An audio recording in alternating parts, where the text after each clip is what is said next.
जर आपल्याला एखाद्या व्यक्तीच्या आयुष्यातून काढून टाकायचं असेल तर ती व्यक्ती सहजासहजी काढून टाकत नाही. आधी इग्नोर करायला चालू करते, दाखवते की प्रेम माझं आहे, मी तुझ्याशिवाय राहू शकत नाही.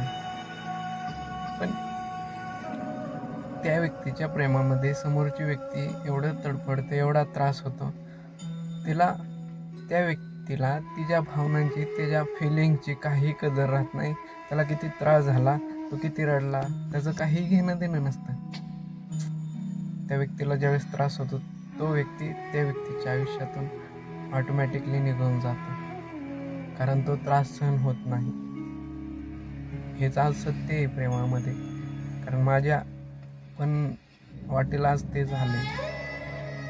मी पण आज तो त्रास सहन करतो. त्या व्यक्तीने जसं आपण एखाद्या कचरा कुंडीतला कचरा फेकून देतो ना, तसं त्या व्यक्तीने मला तिच्या आयुष्यातून कचऱ्यासारखं गुंडाळून फेकून दिलं.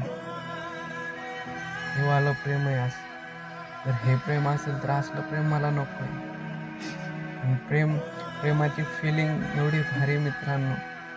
पण योग्य व्यक्तीवरती झालं तर चुकीच्या व्यक्तीवरती झालं ना, तर प्रेमामध्ये त्रासच सहन करावा लागतो.